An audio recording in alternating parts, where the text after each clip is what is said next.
What is up, internet? I am here, I am queer and full of social fear, and you are watching another video from the Silas system.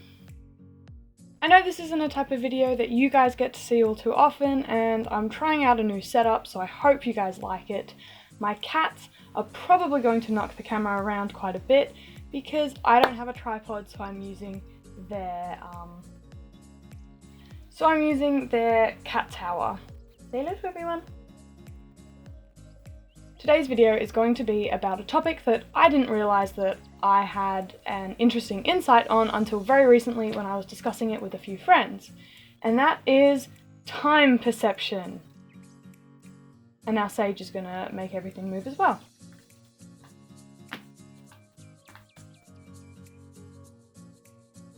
Please forgive all of the random camera shakes, it is just the cats.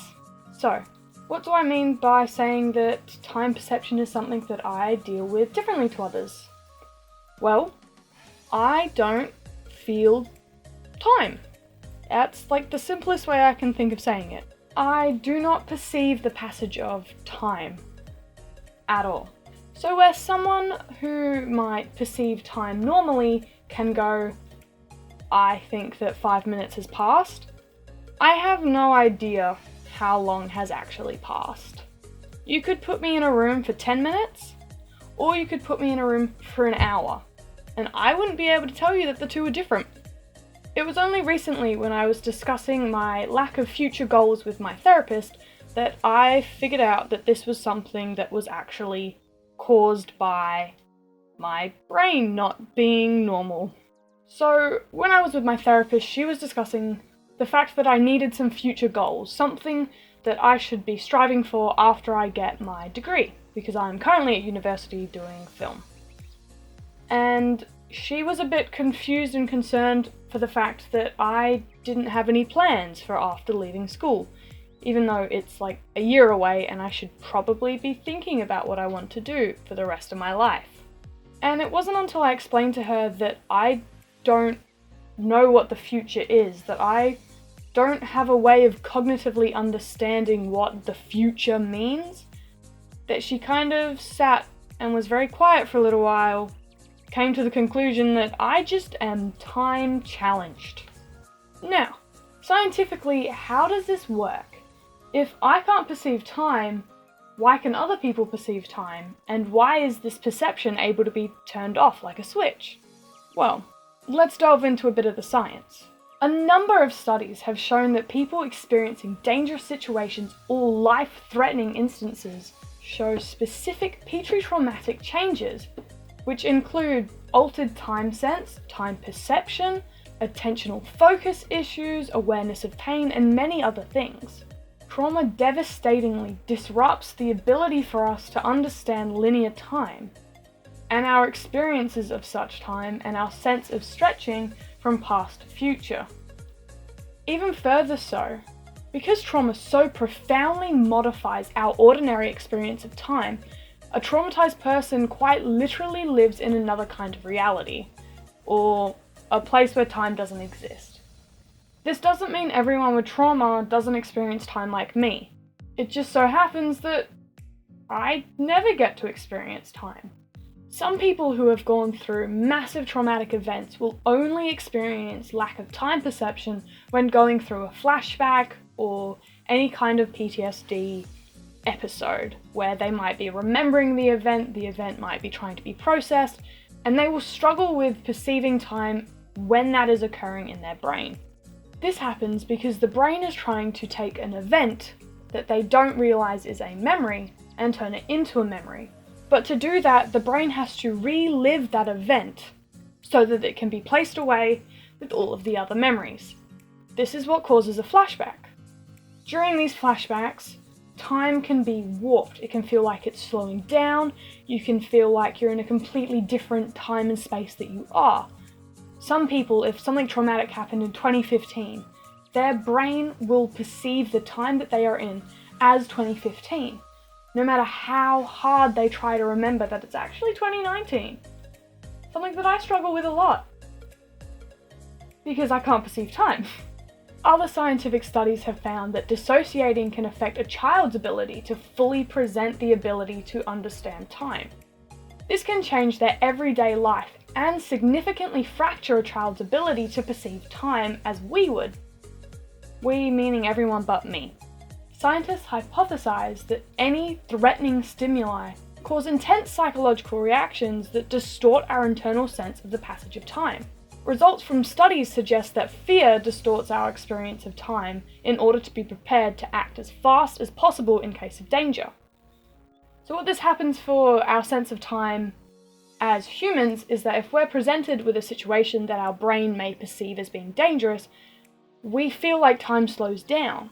Now, is there actually a neurological condition that I could have which causes me to not experience time? Well, I'm not going to be able to say this right. Tachysphagia is a neurological condition that alters the perception of time as a flight or fight response. This is the adrenaline kicking in and slowing down your time so that you can kick the bad guy and run and not be stabbed, in the simplest way of putting it. This is something that happens to everyone in a high stress or anxiety induced situation. This is not something that you are diagnosed with, it's not a condition that you can have, it's something that just happens because of how our brains deal with dangerous or threatening stimuli. Something you can be diagnosed with as a condition, which is also related to lack of perception of time, is dyschronometria. It is a condition which is a dysfunction of your cerebellum, which is this part of your brain near your stem, in which an individual cannot accurately estimate the amount of time that has passed. Why this is unlikely for me is because it's actually most commonly caused by head trauma, not traumatic events, physical, someone beating in your brain and hitting the part and bad stuff happening. The interesting thing about this condition though is that it's also linked to dyslexia, something that I also struggle with. And I did do a little bit of research before doing this video, hence why I'm using a lot of big words and looking off screen a lot to read my notes. I really should have made them phonetic so I could actually figure out what I'm trying to say. And I also find it quite interesting that not only do I struggle with passage of time, but I also have dyslexia, something that is linked under having issues with your cerebellum. All of the things that I just quoted and read off, I will have links in the description, so if you guys want to go and do your own research, hell yeah, go and do that, definitely a good idea. Talking about this issue from more of a personal standpoint and less of a science standpoint, this affects me in my everyday life, where you might go and have a shower and know that, an appropriate time for a shower is 3 to 6 minutes, and you'll be able to judge that by yourself. I cannot judge that, and therefore I have a timer in my shower, and a phone timer, and also songs playing, because I know songs take about 3 to 4 minutes, and if I listen to 2 songs, I should be out by the time the second song finishes. It affects me in everyday tasks because I have no way of knowing how long that task has taken me. It affects me with schoolwork really badly. It affects how I interact with people and my loved ones, which is something that I've also recently come to the understanding of and has made me feel both really, really bad, but kind of slightly better. I moved out a few months ago, and I used to live with my siblings and my mum. And now I don't. And my youngest sibling has always been really, really upset that I moved out because she misses me. And it's really, really sad. And she's constantly telling me that I should come move back in, that she misses me, that I don't talk to her enough. And then I feel really bad because this is going to sound awful, but I don't really miss her that much. And I always felt really, really bad for having these thoughts. I'm like, oh my god, I'm a terrible sibling, But when I came to this realization that I can't feel the passage of time, it's made me realize that I do miss her, I just don't perceive how long I haven't seen her. Where she knows that we haven't spoken in 2 months, I don't know that, and therefore I don't put as much emphasis on caring as she does. That still sounds really, really bad, but you get my gist. Now, how does this affect me as being part of a system, or being a system co-host? My inability to tell time is kind of a big issue, where I don't know how long I'm taking to do everyday tasks, I don't know how long I'm taking to do personal things, I don't know how long it's taking for other people to do things. For singletons, having the kind of lack of time perception that I have, it might not be as big of an issue because they are one person in one body trying to do things for one person.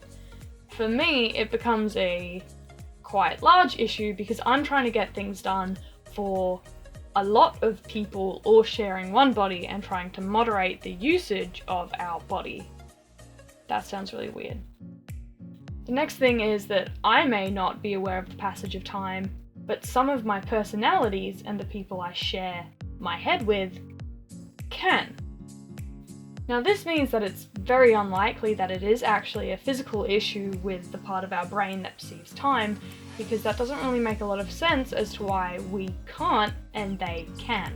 Now what this means is that I am co-hosting. I am co-hosting because I don't really function very well on a day-to-day basis, just because I suck at being a human, apparently.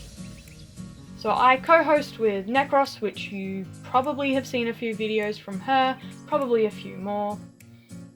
We share the responsibilities of day-to-day life because she can perceive time and can sit in my head and just tell me when I've either spent too long doing something, haven't spent enough time doing something, or when stuff just isn't really working for our routine or the flow of our workday. Me having no perception of time also affects the way that we do schoolwork or study or actual housework or anything like that, because I can do a task for 4 hours and think that I've only been doing it for 10 minutes, or I can do 10 minutes of something and go, cool, I've done at least 2 hours of this, I deserve a break, and then break for 5 hours. Not that that happens a lot. And in the fashion of me being unable to tell time, I have no idea how long I've been sitting here rambling at you guys and this camera setup. Therefore, I am going to cut it here and do our outro. If you guys like this kind of setup where I am sitting in my big red chair with Big Bear and a special guest, this is Hopper, by the way. He's gorgeous. So if you guys like this setup with my stuff in the background, this will probably fill up with a bunch of stuff as we get into our projects at school. And then I've got my poster back there, which you can't read, but it does say dream bigger than the moon, because everyone needs to dream bigger than the moon, especially when you can't have future goals. So if you guys like this setup, please comment below and we will do more videos like this trying to educate, I guess, on some of the struggles we go through as a system, some of the struggles we might go through individually. We might even have actual human guests who come in and sit on the large chair with me, or we'll send them to the floor because I actually really like this chair and I don't want to share it. If there's anything you guys want us to talk about, please put that in the comments below. We will be looking through all of those. And, oh, okay, bye. That is it for this video. This has been Killian, your host for today. Make sure to keep your HP high, your insanity bar low, and we will see you guys in the next one.